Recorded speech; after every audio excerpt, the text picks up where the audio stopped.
Hey guys, this is Tom Box, and we're going to jump straight into this video about the Time Wizard format changing at NAWCQ. And it's a big change that set the community ablaze.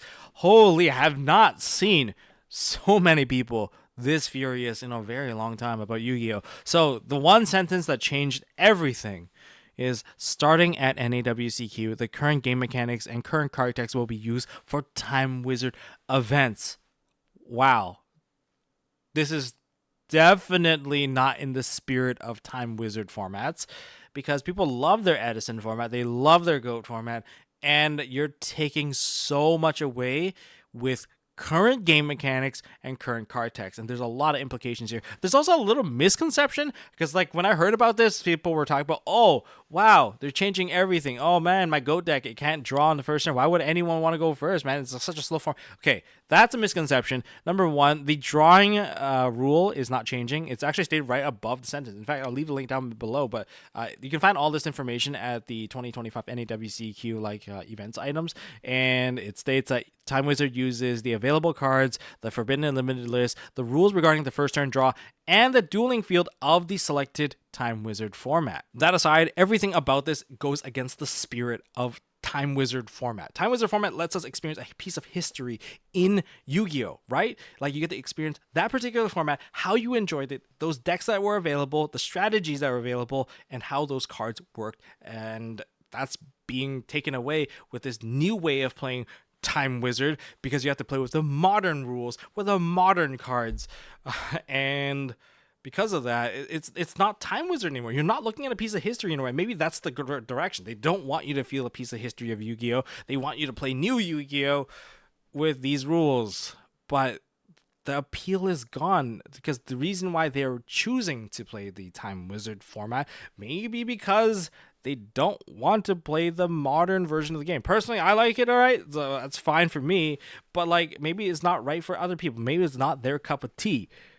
And it feels like it's like at the official capacity, it's being like forced on them so that it's a step back where they have to go back to private tournaments to really enjoy the game. It's kind of the whole point of playing these nostalgic formats anyway, is that you enjoyed it during that specific time and place. Being introduced to play it in a new way isn't going to appeal to them. Like that must have crossed someone's mind, right? Like it just seems to make most logical sense. And what's worse, I know why people are so outraged because there's lots of decks that are unplayable. And when things become unplayable, guess what that's usually associated with? It's associated with ban list, emergency ban, erratas. Oh, things are too strong. Well, guess what? Over the course of Yu-Gi-Oh, there was a phase in this game where there's tons of erratas made to remove cards off of the ban list, off of the FNL, right? And that's all being shoved down everyone's throats immediately. And obviously they're not going to feel good about it. Like there's no way, because it's just literally saying, oh yeah, by the way, your deck is dead. It doesn't work anymore. It's actually quite infuriating. Like even personally, like I have a GOAT deck that is Reasoning Gate Turbo. I relied on Demok as one of the cards that gets summoned. I can find ways to summon it, and then I can get my Dimension Fusion, and I can do some really nasty plays with it, and that's how I enjoyed the GOAT format. That's not playable. Maybe it was a bit of a degenerate deck, who knows, but that's how I enjoyed it back in the day, and that was part of the existing decks. I could lose to a spell canceller, sure, but I enjoyed at least winning my game ones with that. That's no longer possible. Guess what else is really weird? Sangan doesn't work the same, Brain Control doesn't work the same. There's like so many things that just don't work the same. There's a whole format, like Teledad format, Goyo Guardian. That was a generic synchro monster that now in the modern day requires an earth-based tuner to do it, and that makes it like almost impossible to play. A whole format, one of the most iconic monsters, not being playable, and kind of destroys the format. Even Crush Card Virus being such a crazy prize card, so much implication, not playable at all. You just can't play it anymore because, well, the new Crush Card's not that great, to be honest, and you could actually have some severe backlash by activating the card effect. Sinister Serpent, also the same, not the same. But aside from the card text changing on certain things, every format has cards that were affected. Like even Brio can't bounce back your own cards only once per turn. Big hits. I think the bigger hits are probably going to be within the priority change, right? Because ignition priority has been gone. On summon, basically you get to treat an ignition effect much like a trigger effect and put that as chain link 1 before your opponent gets to activate like something in response. That was ignition priority, and that's gone. And that also ultimately makes cards that have ignition effects much worse, like Judgment Dragon. Judgment Dragon will literally get punished by every single like solo removal trap card or spell card by like, oh, you summon out Judgment Dragon, I'm gonna book a moon it. You can't change your effect because, well, you are gonna be playing with the modern rules, so it's gonna get book face down. Or worse yet, it gets Phoenix Wing, Wind Blast back to the top, and then gets milled back into the graveyard. But before, what would happen was that, oh, JD would be Chainlink 1 and blow up the entire field. So all the other, set cards in the back row, they would all been wiped out already, so that you can like drop your second copy of JD and go for the OTK. That's what we remembered those format as, and that's not going to exist anymore. Is it going to be a completely new game? Is it going to be unplayable?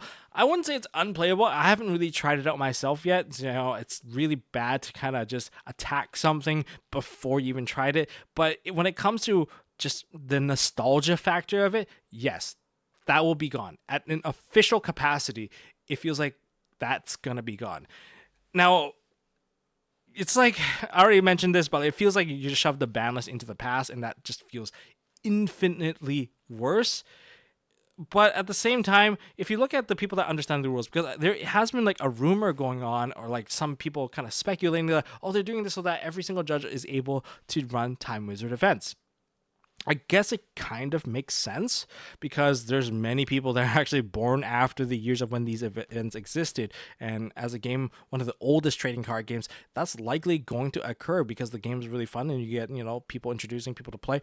It's going to happen at some point, and it feels like it's gatekept by the people that know the rules versus the ones who don't know the rules. Okay, well, let's try to break that down a little bit. I get that this is like logistically might be the easiest way to get everyone on board with the Time Wizard rules, but it's just not right. I kind of want to agree with the player saying that, oh, people should learn how to do the Time Wizard stuff on their own. Yeah, I kind of agree. If they enjoy Time Wizard, then they're going to have to do a little bit of learning. Maybe there could be, I know this is not going to happen, but like, because this is not part of the program, this is not part of the judge program, maybe it could be like a Time Wizard, RC1 or RC2 exam, or just even a resource library so that people can get a quick access to it. But that doesn't exist on an official capacity. But in an unofficial capacity, yeah, there's websites out there that describes all these rules and everything. Completely understand that. And, people are saying, oh, but they can get, Konami can train their judges to do something. Look, I'm a judge. Like, judges are essentially kind of like gig work, all right? They apply to an event, they get to work at the event, but once the event is over, they're no longer considered as a judge for anything. Well, I guess they still wear the judge shirt, they are still representing the judge program because they're part of the program, but they're not working as a judge anymore. It's not they're employed, they have to go to like courses to make things happen. No, that's not how it works, because once they're done doing the job, they are back to the player base as well. They're also part of the player community, and that's just how it is. And by studying these additional formats that perhaps these judges don't actually play, like, that's not an incentive for them, right? It's like almost like you're given extra homework that you don't have to do. Like, they're not going to do it, right? Unless they're really interested, they're likely not going to do it. All right. So there has to be some way to kind of preserve these formats, maybe on a more official capacity that, we can get that kind of reading material available. But at an official capacity, I don't know if that's going to happen. But is that the reason why? I don't know. That's just a speculation. I'm just responding to the speculation. But the rollout of this is definitely very upsetting. I know for a fact there's two personal friends of mine that go to every single YCS just to play Time Wizard events. And I haven't heard my opinion from them, but I would really, really like to know how they think about it, because they max out their deck. They spent the money on the rarity collection. They thought that, with the rarity collection, the quarter century sets, that they're supporting Time Wizard, the way that they enjoyed it. Sure, the cards have modern printing with modern text, but we can still use it based off of whatever that they listed on the website before. And now it feels like it's being taken away, and they've invested the money. They're like, I need to max out my metamorphosis. I need them to be QCR. Sure, supers are going to be like probably still a top tier ready, but I would like another foil version of Metamorphosis. They got it. They spent the money to go get this. They bought many boxes to get like Delinquent Duos maxed out. They spent the money to like push for like the QCR version of Graceful Charity. And maybe they bought the pot collection for the QCR Pot of Greed. Well, at least Pot of Greed is going to remain the same, right? But ultimately, they spent a lot of money to enjoy the format, and they try to max out their deck. And it feels like that is something that's being taken away from them after the fact. Oh, but they get to keep the cards. But the purpose of those cards have significantly changed. And that's going to be upsetting to them. It legitimately feels like they got hit by a ban list after buying a bunch of cards. And we all know that feeling is one of the worst. And that's why I can understand why a lot of people are upset. As for me personally, I don't like how I just lost like a bunch of decks that I thought were super safe from the ban list because they're pre-made ban lists and they're no longer playable. My GOAT deck is gone. Reasoning Gate's gone. I don't really have anything else to really play in that regard. I guess build a generic GOAT deck. What else can I play? Teledad, it's a lot weaker now, not the same.